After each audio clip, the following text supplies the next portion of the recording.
Welcome to Study Unscripted. Myself Saket, and this is the video regarding the sequence in which we are going to read the chapters of physics as well as chemistry for the NEET or JEE or the CBSE. Okay, because everywhere NCERT is important. So we are going to cover the 11th plus 12th chapters together simultaneously. So this habit will make us habitual of performing the test as well as solving the questions together. Okay. और मुझे ये channel start किए हुए और videos बनाते हुए इन chapters पे ऑलमोस्ट मोर देन 3 months हो गया and during this period of time we have already completed a lots of chapter. For example we have completed the solution, chemical thermodynamics, equilibrium, that is chemical equilibrium. We are left with the ionic part. Okay, coordination compound, P block जिसमें 17 और 18 ट्रूथ अभी बाकी है. Then the GOC and the hydrocarbon and हेलोअल्केन and हेलोअरीन.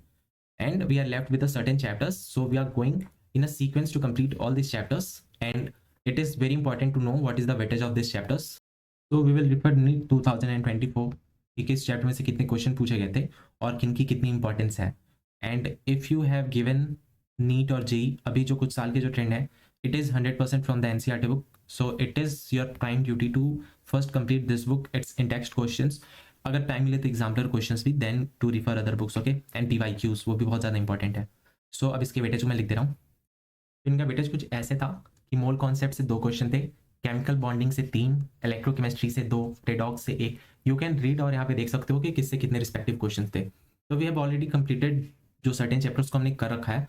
तो उससे देखो solution we have done, thermodynamics, chemical equilibrium जिससे 3 क्वेश्चन आते हैं, और जो आयोनिक वाला पोर्शन है उससे 2 क्वेश्चन थे. मतलब जो टोटल इक्विलिब्रियम था उससे 5 क्वेश्चन थे, कोऑर्डिनेशन कंपाउंड से 3. पी ब्लॉक में काफ़ी चैप्टर्स मतलब काफ़ी पोर्शन डिलीट हो गया ना, तो 11 से 0 क्वेश्चन थे, और 12 से नाइट्रोजन फैमिली से 1 क्वेश्चन था. ओके, जीओसी से 2 क्वेश्चन जिसमें से 1 नोमेनक्लेचर पे था, हाइड्रोकार्बन से 3, हेलोअल्केन और हेलोअरीन में 1 क्वेश्चन था जो SN1 SN2 पे बेस्ड था. ओके, और ये सब जो चैप्टर्स हैं सो इसे हमें करना है. So you can note down the sequence और I will post in the community. Okay, तो वहाँ से देख लेना.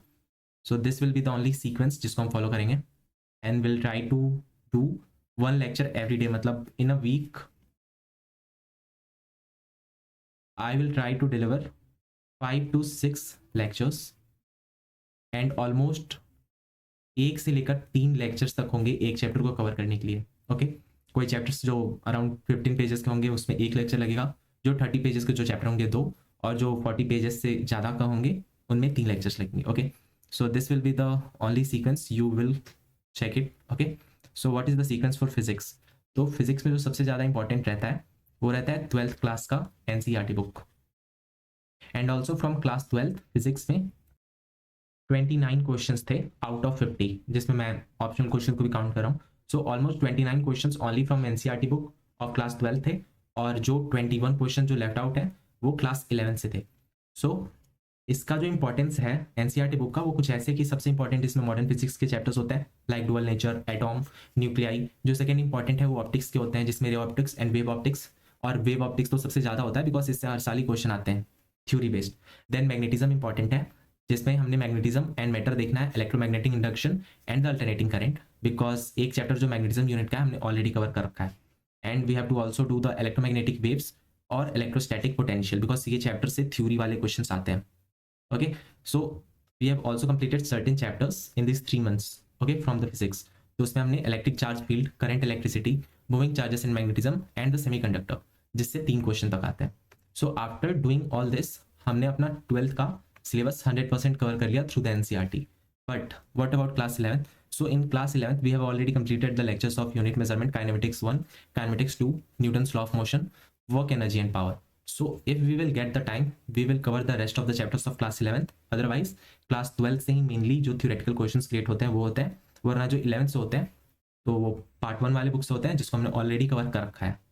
ओके, एंड ऑल्सो जो चैप्टर्स के जो लेक्चर्स आने वाले हैं ना फिजिक्स और केमिस्ट्री के, वो दोनों साइमल्टेनियसली आएंगे, टुगेदर आएंगे. ओके, तो मैं जब भी कोई वीडियो डिलीवर करूँगा उसके साथ उसका नाम तो लिखा ही होता है. So you will just follow the sequence only. तो जो फिजिक्स का है वही सेम सीक्वेंस होगा. फर्स्ट मॉडर्न फिजिक्स हम करेंगे, then optics, then magnetism, then electromagnetic waves, then the electrostatic potential.